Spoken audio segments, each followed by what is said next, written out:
Ay, magandang gabi mga friend. Magbigay muna tayo ng reaksyon dito kay Representative Luis Tro tungkol dito sa Madriaga custody na sinasabi, no?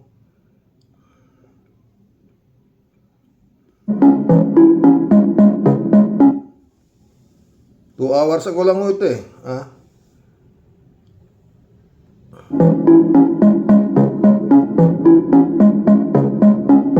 From the point of view of the chair, no? Kasi it's the majority which rules in the Justice Committee. But let me say this clearly, my kaso, si Madriaga, pending sa court, which therefore means the jurisdiction over him belongs to the court and not to the House of Representatives, no? If there's a request to transfer his custody from BJMP to the House of Representatives, we cannot act motu proprio. Hindi kami pwedeng umaksyon on our own.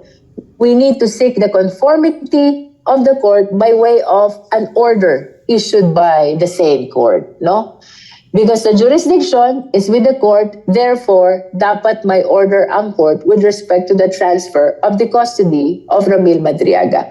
Of course, we acknowledge the significance of addressing the concern of Kong Chel Jokno about the safety of Ramil Madriaga, especially he's being considered as a very important witness of the complainant.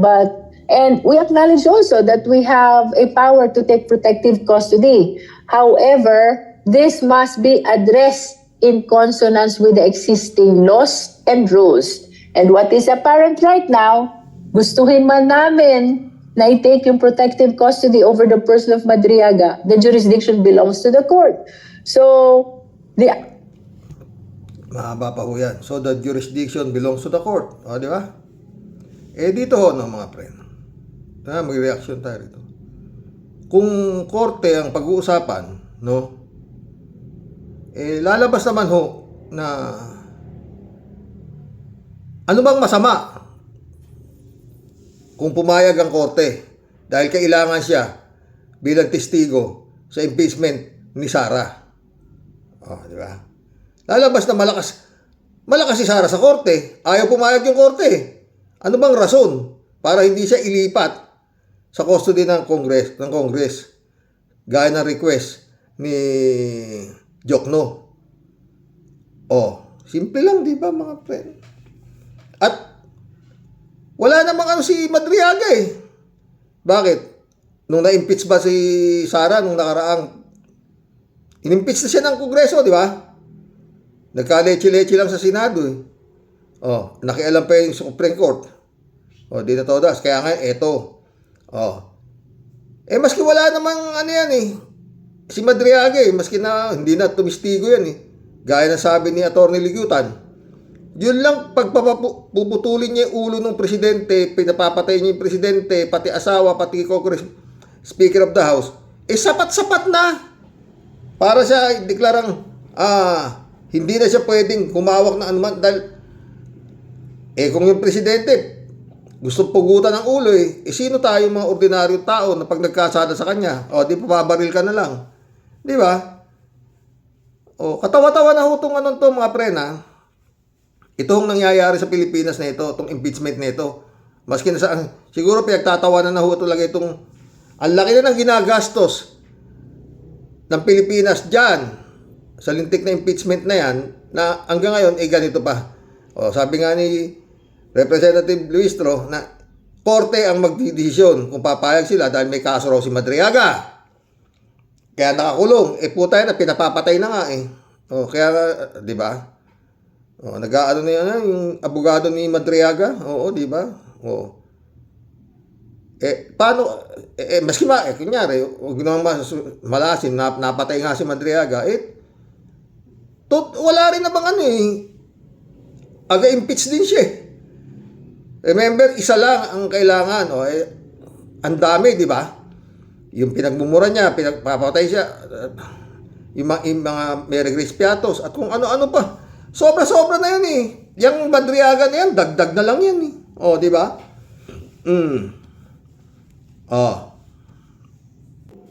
Si Kibulog nga nakapag-video, nakapangampanya pa ng video. Nagsalita pa na Nobel recommended si Kibolog, nakatakbo pa senador. Ano ba? Ha? Nobel recommended, ang daming kaso. Di ba? Nakatakbo pa senador. Kung nanalo yan, utang na, ewan ko nga ba? Si appointed Buwang. Ha? Buti natalo. Pinatakbo raw siya ng Diyos niya. Alam daw, yung Diyos niya. Alam mo, nakakatawang nakakabuisit na ito nangyayari ito, mga friend, totoo. No? Yan, pag hindi pumayag yung korte na ibigay yung custody niyan sa Kongreso dahil kailangan yan, ayon kay Representative Jokno, dahil witness nga yan at hindi pumayag yung korte, isa lang ibig sabihin. Malakas sa korte. Di ba? Ganun lang yun eh. Delikado na yung buhay niya sa kulungan eh. Hindi pa rin papayag yung mabuti sana. Ito napakalaking testigo nito. Kumbaga ito Madriaga nito, parang ano ito eh. Las Cañas at saka Mutabato. Yung salin pa ni Sara. Dami-daming talaga. Katakot-takot po yan para maski na hindi pa maano yung Madriaga na yan, talagang may impeach yan. Diba? Ito si Representative Shell Jokno tsaka si Carmina Constantino. Tingnan natin. Maganda. And talking about holding people accountable, let's shift to the Vice President and the impeachment proceedings against her. I understand that today is the day, the deadline for the Vice President to give her 3 hours ago lang naman ho ito. Iniintay ang kasagutan ni Sayad. Doon sa mga impeachment complaint. Hindi ho yan sasagot. May paliwanag ko sa iyo bakit hindi.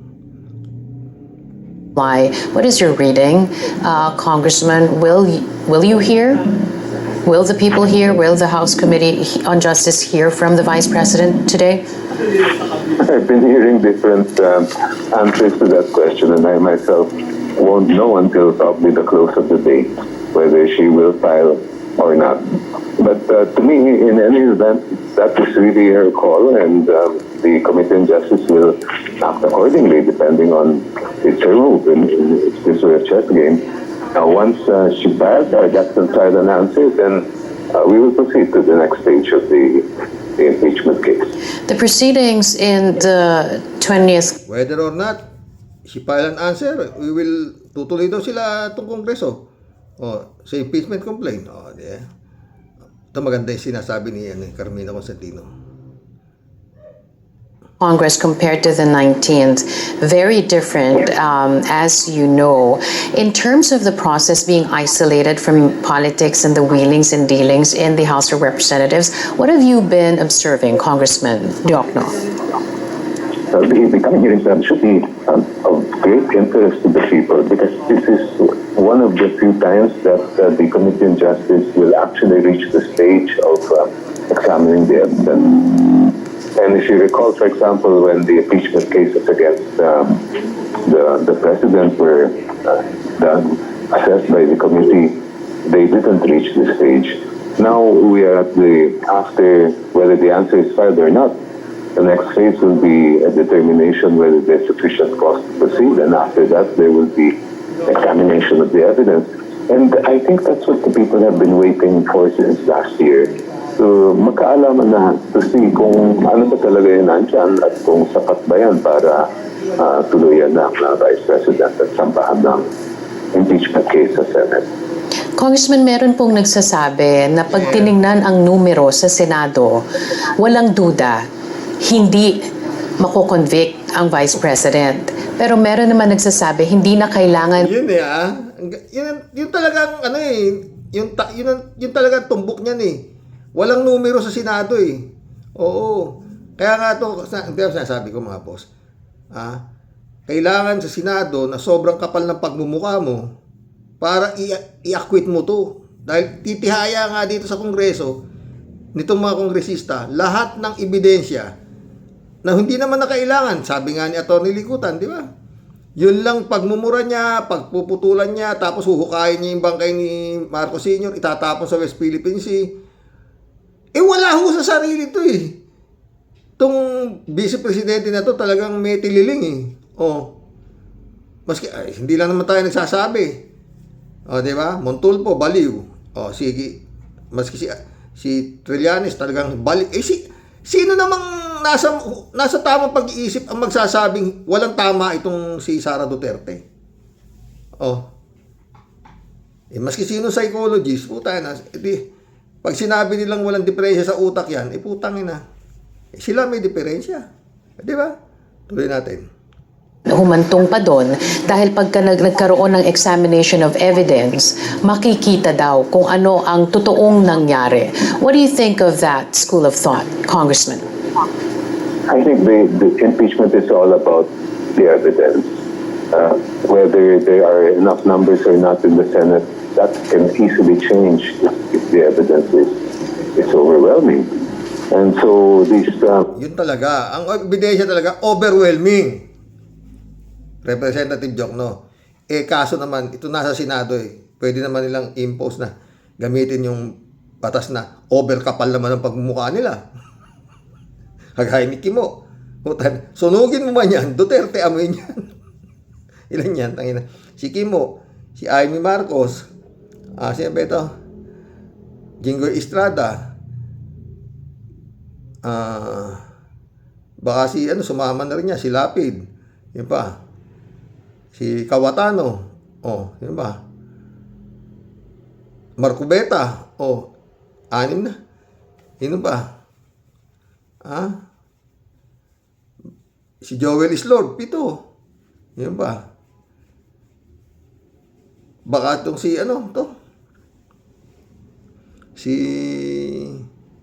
yung may anak, yung Libiste. 8. Bilyar, 9. Tapos na. Meron pa isa. Meron pa isa Kaya wala ho talaga mangyayari rito Taong bayan ang gagalaw. Parang yung nangyari kay Erap. Ganon na mangyayari riyan. Kung hindi papalagang taong bayan, panunuurin lang na winawalang yan ng Senado, itong bansang Pilipinas, ano tayo magagawa doon? Di ba? Tatakbo si Sara ng presidente. Inang yan. Ay, naku. His Excellency, pag nangyari yan, naku. Tsaka panalo nito. Iniwala ka. Tama sinasabi ni Gadon. Iba yung sinasabi ng makina we will have to see in the weeks to come what will come out and how this will be assessed by the committee. And just as a final question, Congressman, while we have you on the line, I mean, that is not the only thing that the opposition is thinking about as well. 2028, a lot of people have been talking about that now. Where is the opposition in terms of process? Are you coming closer to identifying who is going to be the standard bearer of the opposition, Congressman? Yes, I think we have moved a lot of ground in that respect. And who is the standard bearer of the opposition? Hindi na alam kung sino opposition.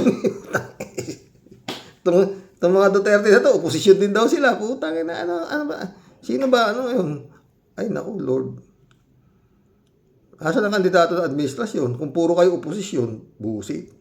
we are really pushing this process because we understand how crucial 2020. Congressman? Yeah, Congressman, sorry, Hello? but you got cut Yes. just as when things were becoming interesting. You were saying you have moved, you have gained a lot of ground in terms of this. Go ahead, to continue. Yes, we have gained a lot of ground because we understand how crucial 2028 will be for our people, especially now with everything happening in other parts of the world. We have to have a leadership that is very quick in terms of responding, and also leadership that will make sure that the interests of the ordinary people are always protected.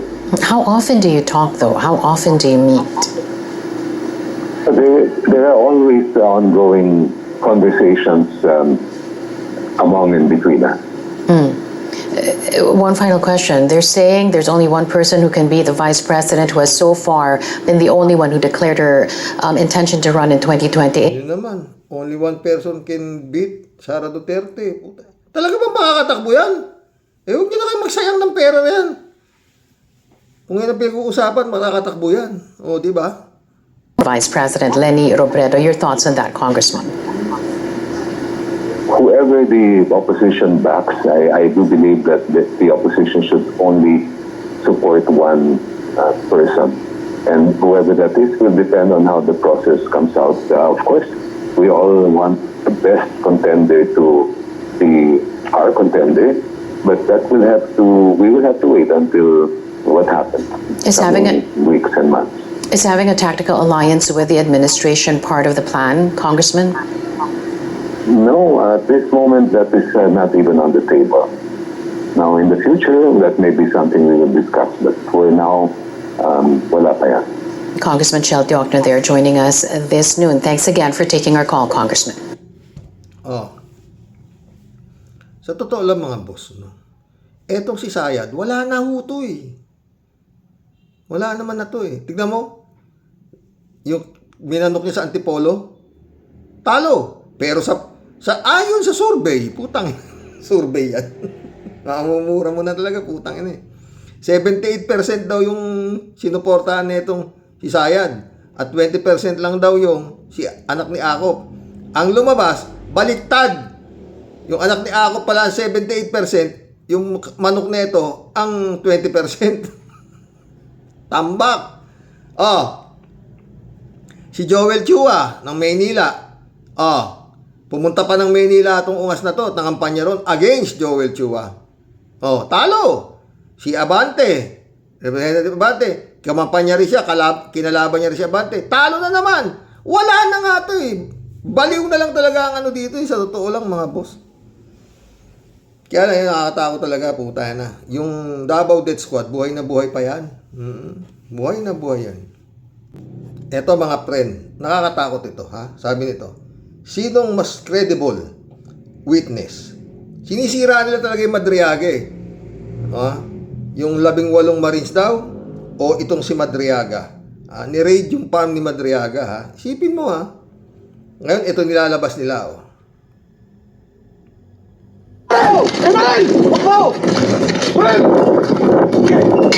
Isa ng search warrant, madaling araw ng July 29, 2023, kasama ang resibo. July 29, 2023. Kasama ang resibo. Nagtungo ang nasa 100 operasyon. Mahirap pasukin, it's 8 kilometers away from the road. Masukal at hindi madali ang pagpasok sa nasabing farm.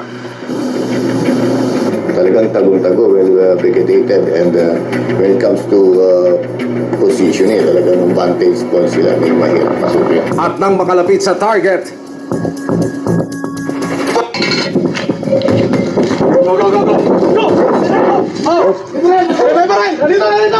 Tagong-tago ho masukal, nasa halos kagubatan.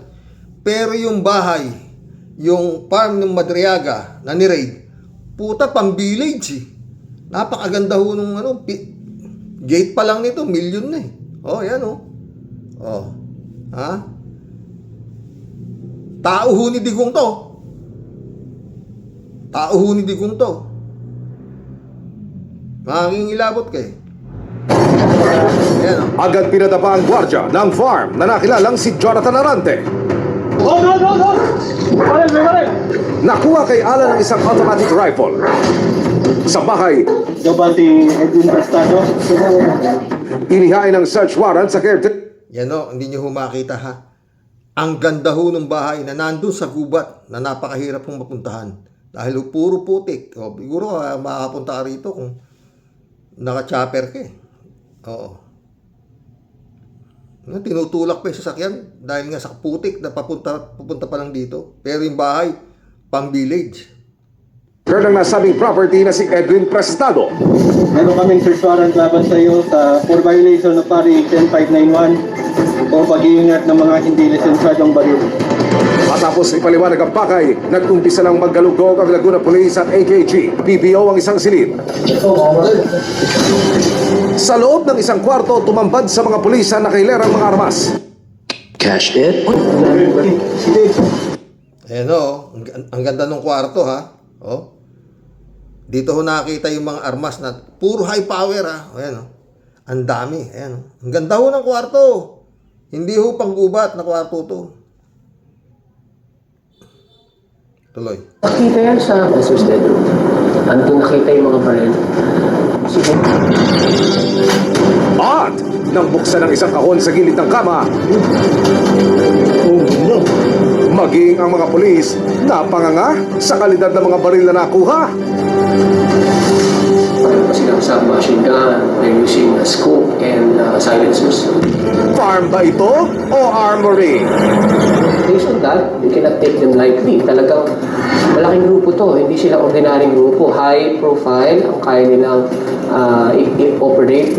Sa kabuuan, na-harvest ng mga pulis ang 4 na caliber 38 revolver, 2 M16 rifle, 3 12-gauge shotgun, 3 kalibre 22, isang Beretta 9mm, isang Uzi submachine gun, isang caliber 357 at mga bala.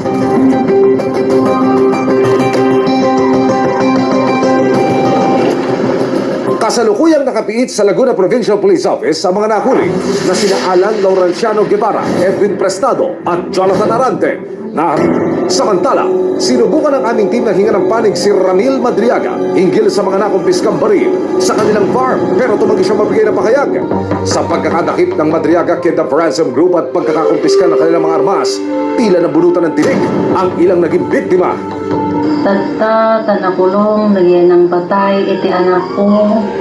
Kay naratanan kasi, di baro kong kay panungo ko. Talagang kinagagalak namin at pinagpapasalamatan namin ang AKG.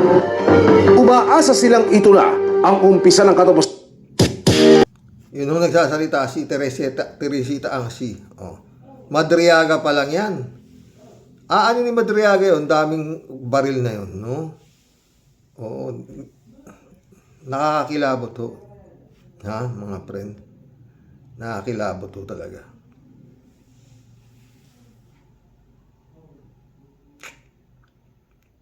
Tao ni Digong yan.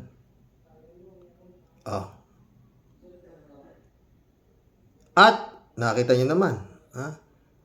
Happy birthday, Sir Ram. Tao rin ni Sara. Ngayon lang sila, Parang nga yung Madriaga na yan. Parang Las Cañas, tsaka Motabato. Ganun ho kalupit to. Kaya nga, mantakin mo bago bumaba si Digong, nagpalisensya na mahigit 300 baril ng mga high power. Malambot talaga. Dapat yan, i-ano na yung mga armas niyan, dapat yan. Kasi, gulo na talaga to eh. Dapat lahat ng mga baril niyan pinapasuko na, kinakansela na yung mga lisensya niyan. Na bago bumaba si Digong, nagpalisensya siya ng 300 baril. Putang ina. Ibig sabihin, wala lisensya yung mga baril. Kaya niya pinalisensya ang 300. Di ba? Nilisensyahan naman ang Nilisensyahan naman. Kaya sabi ni Digong, ay mga ano yan collector's item. Niloloko talaga na itong mga Duterte na to, tao Pilipino. Wala Malambot. Maski Senator Trillanes, sinasabi niya, may pinail siya kaso, asan? Wala. Di ba? Bakit masasagot si Sara? Ito. Hindi sumagot si Sara. Ngayon ang deadline niya Yung 10 days niya ngayon, hindi ho sumagot. Doon sa mga akusasyon sa kanya, yung mga article sa hindi ho sinagot. Ano nga isasagot? Kagaya nagpaano siya ng assassination, gusto niya assassinate, kumotak siya. Ano isasagot niya doon? Kailangan pa ba ng testigo ron? Doon sa kaso na yun? Wala. Yung mga Mary Grace Piatos at kung ano-ano pa, ano isasagot? Wala. Pero si Sara Duterte, tuloy ang pangangampanya. Bahala na yung mga sinatong sa akin. Basta ako, hindi nyo ako magigilty. para ano yung mga sinatong ko. O, diba?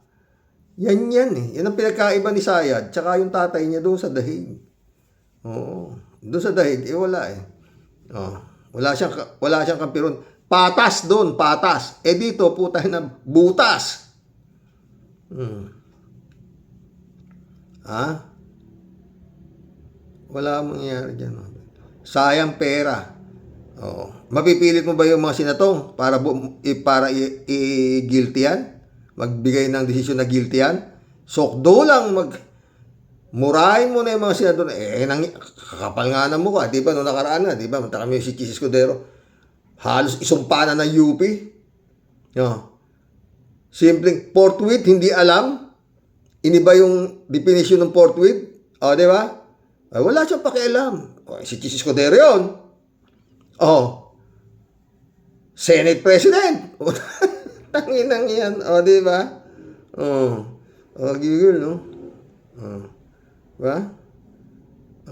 Sino si Kimo? Chis Escudero. Yung pa pala, si Chis Escudero pa pala. Tapos na. Kaya ano pinagpapaguran dito? Ba't pa ako sasagot? Sabi ni Sara, bahala na sa akin ang Senado. Oo. Yari naman na dun eh. Di impeach nyo ako rito sa Kongreso kung gusto nyo. Senado naman yung final say. Di ba?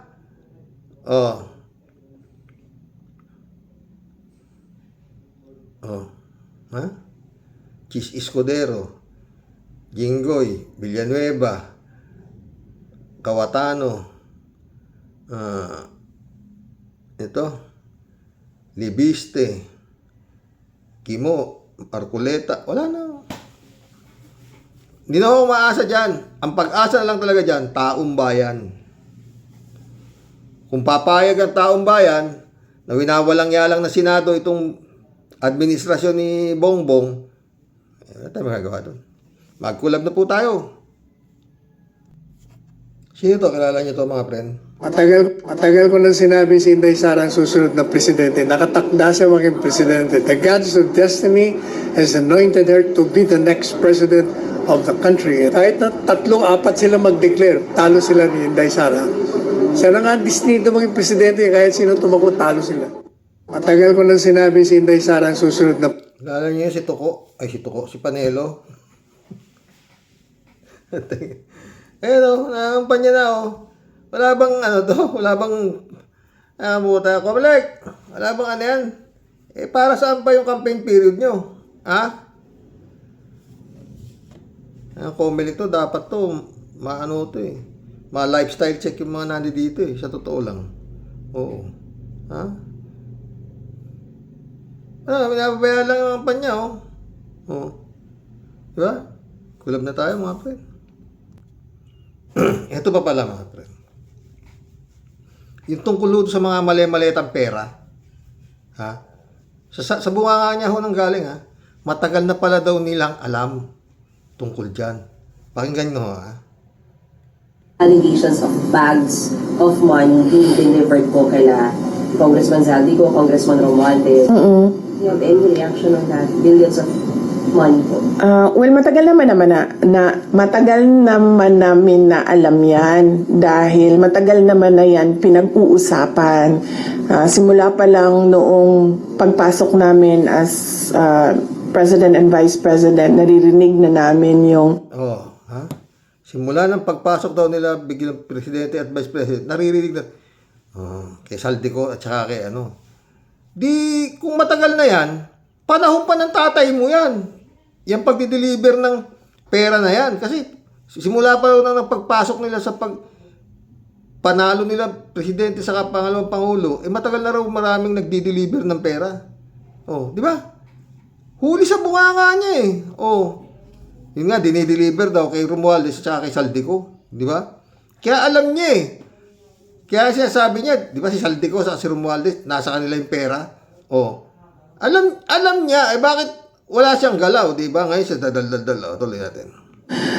Delivery ng mga pera na nakalagay sa mga suitcases. Pero ngayon lang siya lumabas in public dahil merong witness na nagsabi na siya mismo. Meron daw witness na nagsabi. Ba't hindi ka nag-witness? Alam mo pala matagal na. Yan tungkol dyan sa mali-malitang pera. Ba't hihintay mo pang may magsabing witness? Saan galing yung witness? Di ba? At saka ba't ngayon lumitaw yung witness kung kailan ganito? Sino nagpalabas ng witness? Di ba? Alam mo na, matagal mo na palang alam di ba? Ngayon nyo lang nilabas yung witness. Huling-huli to Ang nagdadala nung mga suitcases na yon. Hindi siya odd for Martin Romualdez because he was already involved in heavy luggages doon sa Okada case. Kung maalala ninyo, doon sa State of Delaware. At sabi ni VP Sara, ito. Sabi ni VP Sara, Hindi ko kilala si Ramil Madriaga. pero ma'am, ang internet, hindi nakakalimot. Heto ang lumang birthday greeting. Happy birthday, Sir Ram. I wish you good health and happiness. Diba? Parang close naman kayo dito. Tapos, naglalabasan pa ang patong-patong na ebidensya ng koneksyon nyo. Huwag na po tayong mag-deny, VP. Kayo, naniniwala ba kayong hindi niya kilala? Comment nyo nga. Sabi ni VP Sat.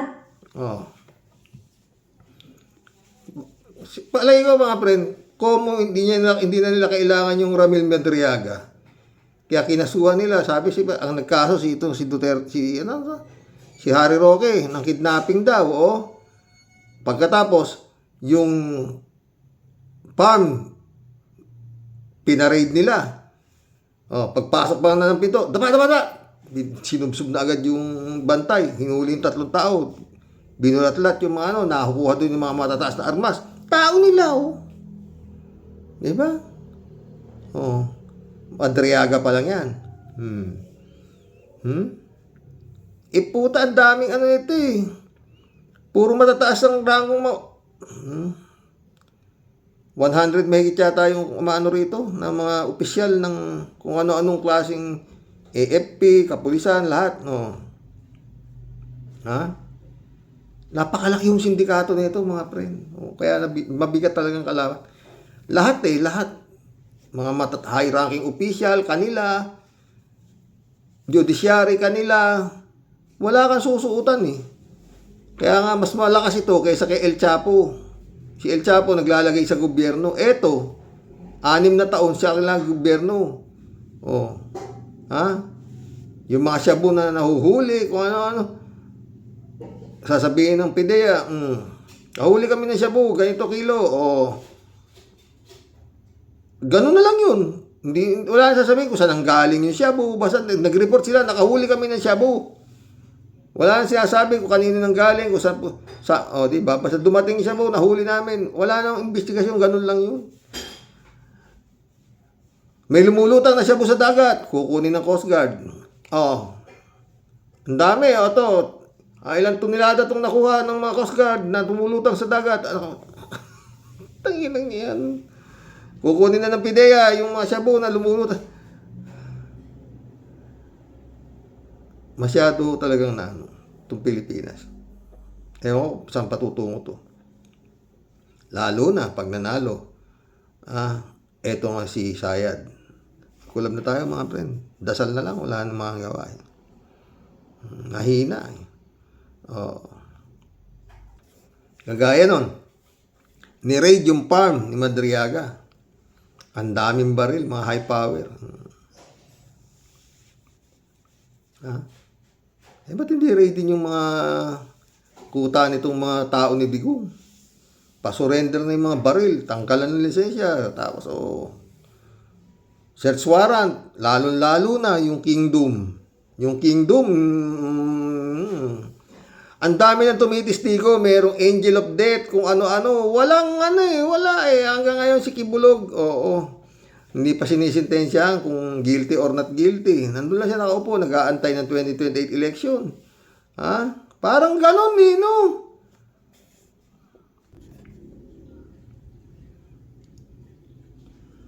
Rolando Edralin, shout out. Kawawa naman ang bansang Pilipinas at ang taong bayan.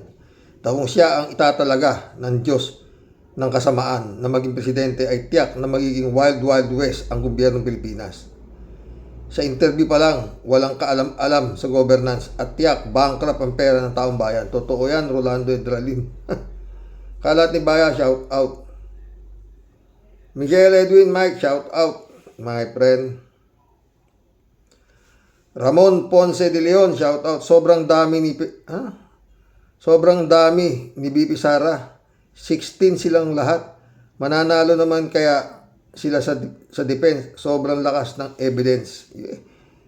Wala na. Hindi na nga sinagot eh. Bahala na Senado. Ba't pa ako sasagot dyan? Talo rin ako. Diba? 3JC pa rito. Yung ebidensya talagang malakas. Kaso dadaanin ng mga abogado na yan sa teknikalidad. Dyan lang sila magaling. Totoo yan. 3JC. Hope ka. Ha? Hindi na teknikalidad, bahala na yung mga tangang senador na boboto. Para yan i-acquit. Kapala na lang na mukha yan eh. Ha? Kalat ni Bayaw. Good evening, Kasani. Batutain mo na ng mga ngala-ngala na mga ungas na yan, Kasani. Batutain mo. God bless your family. God bless, Kalat ni. Librado Ludovico, shout out. Blessed Sunday morning, Karox and all warriors watching from Edmonton, Alberta. God bless po. Stay safe and healthy. Mabuhay. Ikaw din, Librado, ha. Rodelio Felipe, shout out. Pag walang smart magic, walang dayan, o konti lang, INC. Diyan, kinaakop. Totoo. Alejandro Bidado. Karox, ang problematic, mga chinatong, nakakapal ang mga mukha, betlog, mga animal, self-interest ang habol, mga demonyo, kaya todo kampi kay Lutay Bobo, para ubos ang pera ng taong bayan, Karox. Pansin ko, wala para galing sa salita. Sorry, Karox, wala nang parang, pero meron pa rin parang Marikina. Galing ako kay Lucio Tan. Kaya ko alam pang Marikina. Good night, Karox, and God bless family. God bless, Alejandro. Mary Lebron, shout out. David Alin Mendoza. Blessed Sunday morning, Karox. Ano sinasabi ni Sayad? Hindi daw siya natatakot na may titigok sa kanya? Wala naman talaga. Sayang lang ang buhay nung taong gagawa nun. David. At saka pansin nyo, Karox, at mga kawarriors, mukhang ayaw i-cover ng mainstream media yung proklamasyon niya ng Presidente 2028. SMMI lang at si Bayad Bay ang nag-i-interview sa kanya kasi gawa na ng mga tatanong sa kanya at pati ang isasagot ay nandun na din. Totoo. Pero puta na, hindi naman ganun, David eh. Pwede pag lumabas siya, press conference, nandun pa rin yung mainstream media para mga interesado sila sa sasabihin ito. Ano ba yun? Wala namang isasagot si Sayad sa impeachment. Pinupolitika ako. Pinopersecute nila ako. Wala ako kasalanan. Yun lang masasagot niyang gagana. Wala namang iba. Ba't pa siya sasagot na papadala sagot sa mga impeachment complaint niya? Wala. So wala akong kasalanan. Ganun ang sagot niyan. Oo, kasi malakas ako eh. Kaya ganoon lang. Karox, may mga bali-balita po na si Gloria Hello Hagarsi ang partner ni Sayad sa 2028. Kung magkakaganon man, at umalasin tayo na manalo yung dalawa na yan, goodbye forever sa Pilipinas. Sana naman may mag-isip ng tama ang nakaraming Pilipino kung sino ang narapat ibotong mga mamumuno sa bansa natin 2028. Hari nawa po ay manalig ang kabutihan laban sa kasamaan. Sana nga, David. Kung yari na. Naghahanap na lang siya ng kapares, sure ball na siya eh. Baka si Kimo, inang buhay yan. Pero palagi ko gagalaw na ang mga taong bayan. Hindi sila papayag niyan. Pag hindi ito na guilty ng Senado, palagi ko gulo na yan. Kita rin suno. Boss, kung magsasama-sama ang Pro Marcos at Lenny sa 2028, hindi mananalo si Inday kahit sa Metro Manila. Hindi mananalo si Inday. Kanya na Mindanao, magising lang ang mga botante. At pag si Inday ay nanalo, wala akong ibang sisisihin kundi si BBM. Masyado malambot. Parehas tayo. Retiring soon. Nung pa dapat yan, buhay. tinanggalan na ng police power yan Davao. Dapat ganun yan eh. Oh, wala eh. Ni-raid na yung mga bahay niya, yung mga yan. Puro sindikato yan. Dapat nakapasa na yung pinail ni Trillanes sa mga kaso niya kila Bongo. Wala eh. Tedo, si Reden Liana landslide sa survey. Pagdating sa boto, slide ang nangyari. Buti nga, tahimik ang DDS. Yun nga, Ted, di ba? 3JCO po. Sumagot ulit. Ito talaga ang maliwanag na katotohanan na si Sara Dilulu, wala talagang power. Wala talagang power sa may power siya sa counting machine. Malakas ang power. Baka 32 million na naman ang makuha ang boto niyan. Maingay lang niya sa social media. At dada ng dada. Pero winning power, wala siya. Ang mga tao kilala na talaga kung sino si Sara Dilulu. Natatakot ang mga tao na iboto yan dahil sa mangyayari sa kanila kapag siya ang nanalo. Para silang kumuha ng martilyong pinakpok ang ulo nila. Kaya bakit nila iboboto si Sara Dilulu? Walang problema yon 3J si Hope. Kung yari na nga. Kita mo yung survey. Maski pag samasamahin nyo, sabi nito ko, ang mga ratings nyo, hindi kayo aabot kay Sayad. Diba? Siya ang tinalagay ka. Nampuon. Putangin ng mga salita yan. Busi. Ted ulit Paano ka matatakot, Sara, na may papatay sa'yo, ikaw itong pumapatay? Yun nga Saywar. Pinabaliktad niya. Ted ulit, ibig mo sabihin, Sara, ginusto ng Diyos na maging bibi ka? Ewan ko sa'yo. Itanong mo kay San Pedro. Kala ko kay Kibuloy. Ted ulit nagtataka ako kay Sara. Hindi kinikilabutan sabihin na tatakbo siya ng presidente ng Pilipinas. Wala namang alam. Kung meron man, puro lang korupsyon at kabubuhan. Bahala na dyan yung counting machine. Shirley J. Sir, shout out. Hindi yan mananalo, Karox. Pinapalakas lang ni Inday Takaw ang sarili niya. Pero alam naman nila na yung mga baho nila at tunay na mga ugali nila, alam na ng buong mundo. Alam nga ng buong mundo, Shirley. Pero yung counting machine, yun ang nakakatakot Sino bang mas gusto ng lukaret na budol na lang ng tatay niya ang mga bumoto sa kanila? Akala ata nila totoo yung pinagsasabi, pero hindi ako nabudol, Karox. Mukha pa lang ni Digong mafia na Parehas tayo, Shirley. Pagkakita ko pa lang niya, ako abnormal ang putangin ng yan. Yung pala totoo.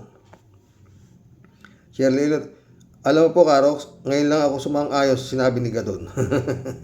Ako din. Sumagot si 3JC po. Yan ang nga rin sabi ko pero di pa rin ako nagtiwala niya kay Gadon dahil ang ginawa niya kay Pinoy noon. Ang ginawa niya noon walang pinagkaiba sa mga ginagawa ng mga DDS ngayon. Walang respeto sa namayapa na. Totoo yan. MCL shout out. Hindi ka pala takot. Bakit may 300 gwardiya ka? Huwag nga kami sarang. Pwede mo lang lokohin yung iilan. Ang mga bulag bingi, mangmang, bobo na mga DD shame. Laki talaga ng talangka sa utak nito. Totoo yan, MCL. Anong talangka? Buhaya lang sa tuktok ng butang na yan. JTV, shout out to them tol. Ngayon na ata start ng impeachment. Wala pa. Wala nga, hindi nga sinagot Tanginang. Bahala na yung mga sinatong. Friend Shervin Sapeda, shout out. July 7 Alcantara, Christian Sen, Analisa Apolinar, shout out sa inyo mga friend. Impong Basyang Tintedeli po ay muling sumasahing pawid para makibanat at makihambalos po sa puro mga surot at sumpa ng sambayan ng Pilipino. Kung makikinig lang po ang mga kababayan natin sa mga matutuwid at may mga matitinong utak, hindi na po siguro ganito ang inaabot nating sakit ng ulo at puro sumpang pangako para po sa ating bayan ng mga puro pulpul na politiko at puro bukbok ang utak. Hindi ko na maintindihan talaga, Sir Rox, bakit halos po nang nakaupo sa ating mga lingkod bayad. Bayad daw, lingkod bayad. Tama yan, hindi bayan. Puro mga lahi ni Satanas at puro mga itim ang budhi, pero siya naman po pilit na ipinagtatanggol ng mga DD shit. Inilalaban po talaga nila ng patayan Kahit alam naman po nilang wala po tayong mapapalang matuwid at maayos na buhay sa pamumuno po ng mga demonyong impaktong satanasyum. Na mga pinutukan po ng lintik. Naku, ewan ko nga sa inyo, mga Judas, Barabas, Cestas, mga leche, tamaan sana kayo ng kidlat, mga leche kayo. Galit, sobra na kayo, nakakasuka po Losartan lang katapat niyan, Prince Shervin, Reynaldo Gonzales.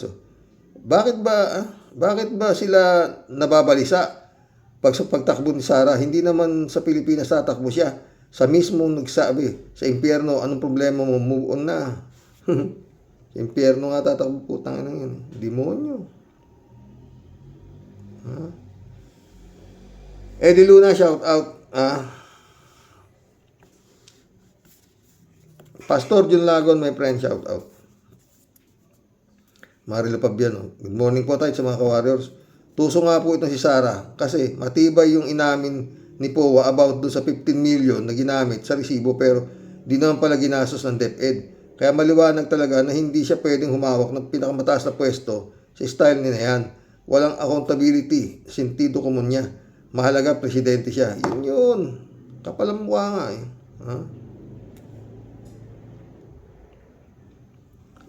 John Dimango, my friend, shout out. DJ Show po ito. Hello, Sir Rox. Sabi ni Sara Di Lulu na dapat daw ay panahon na para turuan daw ng mga kabataan ngayon ng mga tamang ugali. Wow ha. Coming from her, joke ba to? Basaywar nga. Di ba? Kung ano na lang pumapasok sa utak ng Sara Di Lulu, pinapahalata lang talaga niya sa madlang people ng kanyang pagka-dilulu. Napakanganga lang ako. Totoo. Baliw nga yan kung ano sabi. 3J Show pala sa Rox. Dahil nga sa nangyayari sa Middle East, walang control ang mundo sa price ng gas at oil. Noong 2018, nag-propose si Atty. Lenny na isuspend muna ang tax sa gasolina. Pero syempre, hindi naman yan pinayagan. Alam niyo na. Pero heto na ang gustong iparating sa ating mambabasa. Kung si Sara Di Lulu ang magiging presidente, which is not going to happen, may awa si Lord. Wala kay Lord Nakay PBBM. Ang bola. Nasa kanya na lahat. Puta na. Pag hindi, ay nako. Pag yan ay nakatakbo, mata mo lang, walang latay. Lahat ng mga taxes, tiyak na tataas. Walang bababang anumang taxes. Lahat din ng bibilin itataas. Ang bigas, maswerte nang magkaroon ng 50 pesos na bigas. Lahat ng bagay tataas at wala siyang pakialam. Ang buhay under her terms. At tiyak na pahirap ng mga mahihirap at maging ang mga mayayaman ay di niyan kakampi. Tiyak na maraming businesses na masisequestered. Maraming negosyo ang malulugi. At tiyak ang mga Chinese businessmen ang siyang magdodominate ng market ng Pilipinas. Lahat ng uri ng negosyo ng Chinese ay may-ari niya. Ang may-ari na. Yan ang magiging buhay ng mga Pinoy kapag si Sara Di Lulu ang maging presidente. Don't say bad words, 3J Show. Don't say bad words.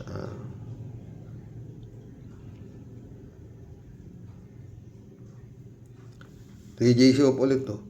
Si Rox, ayan na nga ang katunayan ng mga survey na yan, mind conditioning lang at manipulated. Biruin mo, kung todo back up pa lahat ng DDS para kandidatura ng DDS at Antipolo, biruin mo, 60,000 plus ang boto ni Akop at Kiliana 12,000 plus lang. Congrats sa mga taga Antipolo at bukas na ang inyong mga mata. Sa kanilang survey, 73% kuno ang chances. 73%, 78%. Ang yari, hindi kasi nila na mainipula ang machine. Yan. Baka nga manual counting yan Di nila nadaya ang machine doon. Sila nagkulang. Kaya ang totoong resulta ng botohan, ayan, si Ako pananalo. Di ba? Mission accomplished, mga boss. Brother Elisio, shout out. Hanggang bukas umuli. Ay, Lord. Dasal, mga friend.